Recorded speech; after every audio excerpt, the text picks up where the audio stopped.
En ce qui concerne les compétences visées, nous allons voir la notion d'algorithme, savoir les caractéristiques d'un algorithme, 3. Savoir l'utilité des données dans un algorithme et connaître les différents types des données. Alors, première activité, un touriste sort de l'hôtel à destination du musée de la ville et a besoin d'aide pour retrouver son chemin.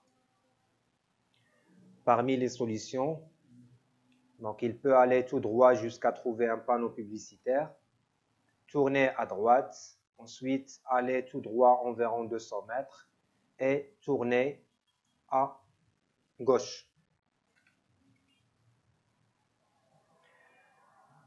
Lorsqu'il s'agit de résoudre des problèmes à l'aide de l'outil informatique, on doit suivre les étapes suivantes. Premièrement, il faut analyser le problème. 2. Trouver une solution. Formuler cette solution sous forme d'action élémentaire et rédiger un algorithme.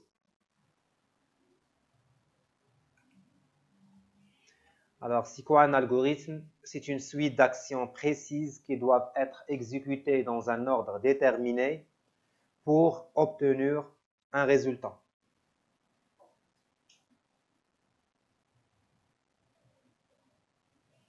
Deuxième activité, un vendeur veut calculer les prix des achats d'un client en utilisant la formule suivante. PT est égal à PU fois Q fois 1 plus TVA.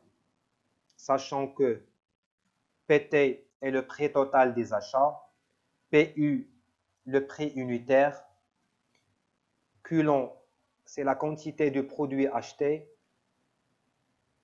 la TVA c'est la taxe payée. Dans notre exemple, nous prenons la valeur 0,2. La première question, quelles sont les données qui changent de valeur et les données qui restent fixes? 2. Complétez le tableau suivant. Donc, ce tableau contient 4 colonnes. Les données, la nature des données, soit des variables, soit des constantes. Un exemple concernant cette donnée et le type ou la nature des données. La troisième question, qui jouera le rôle de l'acteur dans cette situation?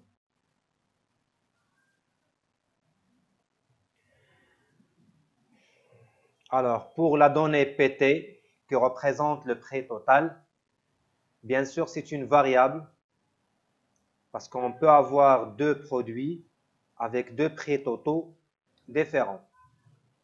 Un exemple de données, donc on peut avoir un article à un prix total de 100,5 dirhams. Donc, c'est une donnée de type réel. Deuxième donnée, PU, qui représente le prix unitaire de l'article. Alors, c'est une variable aussi, donc comme le prix total. L'exemple est 45,6. La nature ou le type, donc c'est une valeur réelle.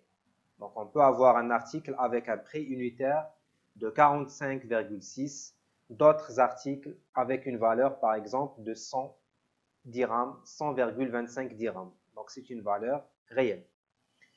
Troisième donnée, Q qui représente la quantité commandée par le client. Bien sûr, c'est une donnée de type variable parce qu'on peut avoir deux produits avec deux quantités commandées différentes. Alors, la nature d'information, c'est une donnée de type nombre naturel. Donc, je peux commander par exemple 10 unités, 11, 12, etc. Donc, c'est une valeur qui appartient à l'ensemble N. La dernière donnée, la TVA, c'est une donnée de type constante. Pour notre exemple, on a travaillé sur la valeur 0,2. Bien sûr, c'est une valeur de type réel.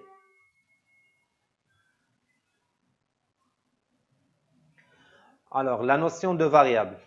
Dans le domaine informatique, pour sauvegarder des informations et ne pas les perdre pendant la manipulation, on utilise ce que l'on appelle des variables. Alors, une variable, c'est une donnée dont le contenu peut changer pendant l'exécution de l'algorithme. Donc, il est caractérisé par 3 éléments: le nom, le type et la valeur. Donc, je vous donne un exemple. Pour un élève donné, donc j'ai l'information prénom de point Mohamed. Alors, dans ce cas-là, le nom de la variable est Mohamed. La valeur, donc le nom de la variable est le prénom, pardon. La valeur est Mohamed. Le type de données, c'est une chaîne de caractères. Donc, c'est un texte en fait. Deuxième exemple, note 15,50. Alors, le nom de la variable note, la valeur 15,5, le type de données, c'est un nombre réel. 3. La date de naissance, 12 avril 2002.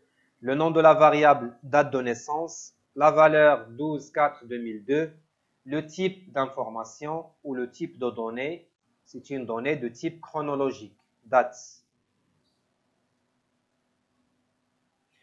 Je passe à la notion de constante. Une constante est une donnée fixe qui ne varie pas tout le long de l'algorithme. Exemple, TVA. Donc, on a utilisé cette constante dans l'activité 2.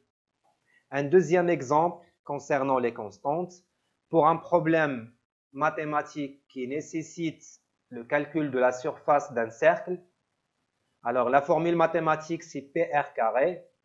Alors dans ce cas-là, pour reformuler ou bien pour transformer ce problème mathématique en un problème informatique, on va dire que la constante pi est égale à 3,14. Donc l'information pi c'est une constante.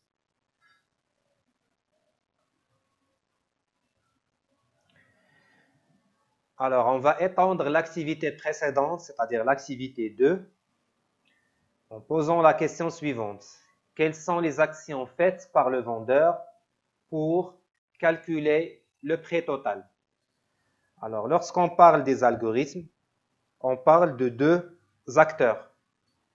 L'utilisateur, la personne et la machine. Alors, pour calculer le prix total, l'utilisateur doit fournir les données, donc c'est ce qu'on appelle les données en entrée. Ensuite, la machine va s'occuper d'afficher ou bien de calculer le résultat final. Alors, pour ce cas-là, nous prenons l'exemple suivant. Écrire, saisir le prix unitaire. Donc, pour cette action, la machine, alors le résultat, la machine va afficher le message suivant. Saisir le prix unitaire sur l'écran. Ensuite, l'utilisateur, qu'est-ce qu'il va faire? Donc, il va introduire une valeur réelle. La machine va stocker ou mémoriser la valeur entrée par l'utilisateur. Bien sûr, il va la stocker dans la variable PU. De la même façon pour la variable quantité. Donc, la machine va afficher un message, saisir la quantité. L'utilisateur va introduire la valeur. Ensuite, la machine va s'occuper de mémoriser l'information concernant la quantité commandée. La dernière étape, la machine va calculer le prix total en se basant sur le prix unitaire et la quantité. Dans ce cas-là, on va dire que les données en entrée pour cet algorithme est le prix unitaire et la quantité. Et pour les données en sortie, on a la variable prix total.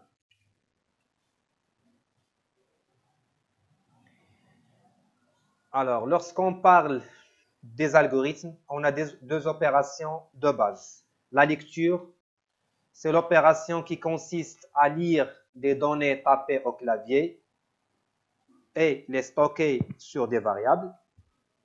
La deuxième opération, c'est l'écriture. C'est l'instruction ou l'opération qui permet à l'algorithme de communiquer des valeurs ou des messages à l'utilisateur en les affichant à l'écran. Donc, pour récapituler, on a deux instructions.